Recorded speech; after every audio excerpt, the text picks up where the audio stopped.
Hi everybody, my name is Dylan Bjornberg and this is my presentation on my capstone data project. I work at West Jordan High, so that's why I labeled it my West Jordan High data project. So as we go, identifying the need. So at our school, our Trust Lands Fund goal is to raise our graduation rate by 1% by the end of the school year. When we were going over graduation data from the last few years, we noticed that there was a trend that multi-language learners, or MLs, showed a much higher rate of credit deficiency than those students who spoke English as a first language. The percentage was about 79% of MLs were credit deficient compared to our general population that was 47% credit deficient.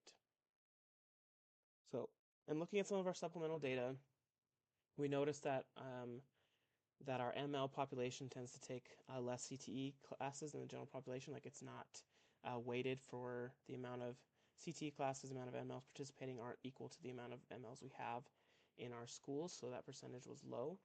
And we think that this might be due to state testing and that it goes into these classes because they cannot be translated because they do have to be specific tests that are done by the state to get for Woods, it was like this specific safety testing for this different certification testing for auto classes or some of the other CTE classes that have those very specific certification tests that cannot be translated into the students' native languages, and it was making it very difficult for them to pass, so they would have to be taken out of those classes, especially for the safety tests. And so a lot of them would just not join it to begin with. And we do know that if you're more people who take CTE classes and are involved in the CTE course have higher rates of graduation. So we think that this could be supporting or kind of showing that because they are taking less of these classes, that could possibly be also why they're not learning as many skills they need. The Ask a Student standard that I chose to go over was B-LS7, long and short-term academic, career, and social emotional goals. And then the learning objectives that I wanted to go over and accomplish with the students I was working with are two of them. And one was students will be able to understand how to set meaningful and achievable goals, and students will be able to effectively solve problems by the end of the lesson. And so for our mindset and behavior data, we took this from our pre and post tests that we did. And so I did have kind of a two-part with the two different learning objectives. I did kind of set two different kind of parts into the pre and post test, the part going over goal setting and the part going over problem solving. So this is the first part that was going over the goal settings, and so the questions that I made for the first one was a kind of a scale rating question that we're using kind of some of our data for new members, which is rate your current ability to set achievable goals on a scale of 1 to 5, 1 being not confident and 5 being extremely confident. And then we asked a couple of short answer goals, short answer questions, such as what is a SMART goal, and list the 3 steps you take when setting a goal. And then the post assessment is a slightly different variation of the questions. It still does the rating of confidence and of setting achievable goals, but it's after the lessons we've received and how our understanding of SMART goals has improved, and list 3 new steps or strategies that you have learned from setting goals. And so the average for this one for the pre-test ratings for that scale 1 was about 2.23, and the post-test rating for after we did the intervention was about 3.36. And here's kind of our my data that I do have. I had a total of 22 kids, which I'll talk more about later, but these were their numbers and how they correlated with the pre-test and numbers they did post-test for what they said from there. So as you can see in the pre-test, there was only one student who thought they were at a 5, and majority were at that 2, and 2 and 3 were the two big ones. And we say in the post-test, the number went down for the 1 to just add a 1 goal to 1, and having at a 5 extremely satisfied to a 3. The 3s went up to a 10 from a 6. The 2s went down, but the 4s did go up. So that was why our overall number did shift, which is great. And for the second part of it, the problem solving, here were the questions we had. So the first one was to rate your current ability to solve problems effectively on a scale of 1 to 5, similar to before. For our scale question, followed by 2 short answer questions, which were describe a problem solving strategy you've used before, and what is the first step you take when faced with a new problem. And the post-test questions are rate your confidence in solving problems effectively after having the lessons or the interventions from 1 to 5. Describe a new problem-solving strategy you have learned, and what is the most important lesson you have learned about problem solving. And so the average for the pretest rating was about 2.36, and the post-test rating was about 3.55. So we do see an increase, but not everyone was still at like 100% following the things, which is fine. Obviously, it's not for everyone. Each intervention works separately, but I do like to see that overall we did improve by over a whole point, which is great. And here's my graphs as well. You can see the differences in the numbers. The 4s increased quite a bit from 2 to 10, which is fantastic. And so we love to see that there is that improvement.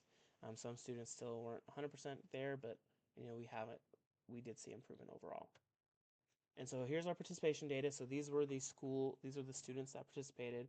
So like I said, we were focusing on our ML students, and we specifically wanted to focus in on seniors, those who were about to graduate. And so I individually focused on the seniors in my alphabet, which totaled around 22 students. The lesson that we're going to talk about a little later through Brisk is individually taught, so it's not in group or classroom setting, but it is an individual one. So I did it with each of those 22 students. And they consist of about 4 sessions that are roughly 30 minutes each. And because I had a lot of students, it was 22, it took about 6 weeks to finish and get them all through doing the intervention, and it was a great time. And so to kind of go over what the Brisk intervention is, what that means is brief interventions for school clinicians.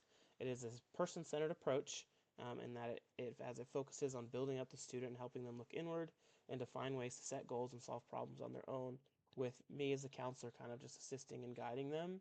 And a lot of the work as part of Brisk, which I think is really cool, is helping them to find those solutions to problems and be able to set those goals for themselves. I'm not setting those goals.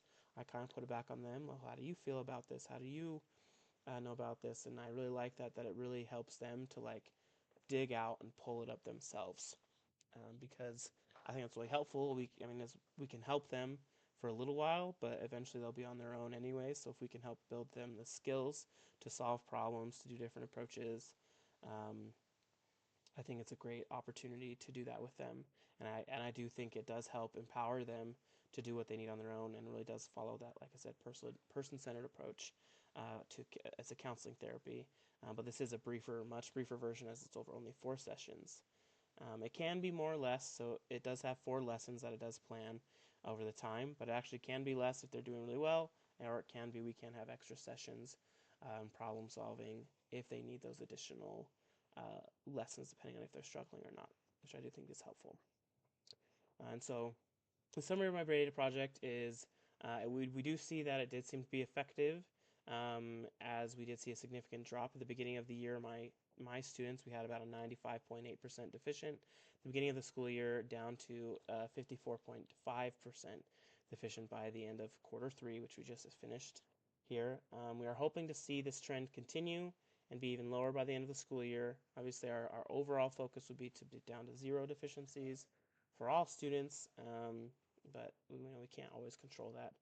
And our focus was on seniors for this project, but I do believe that if we can find a way to help our sophomores and juniors be able to set goals and problem solve effectively, we can lower the starting rate, because 95, essentially just one student was on track and the rest of the MLs were not.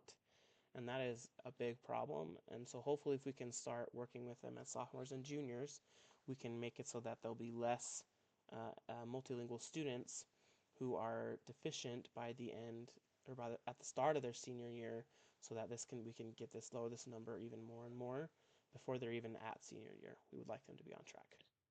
And just kind of a graph of how it goes. I tried to fix, so this is starting where it looks like it's starting quarter 2 is actually quarter 1, but for whatever reason the graph would not adjust. And I have it up to quarter 3, and then a quarter 4, kind of that part where it's crossing, and we're seeing there's more students not deficient than efficient, is a predicted amount that hopefully we can get it to where we do have more of our multilingual students graduating than not graduating, is the goal. Thank you for listening. Thank you for your time. Hopefully you enjoyed and were able to learn about kind of our data project here at West Jordan High School.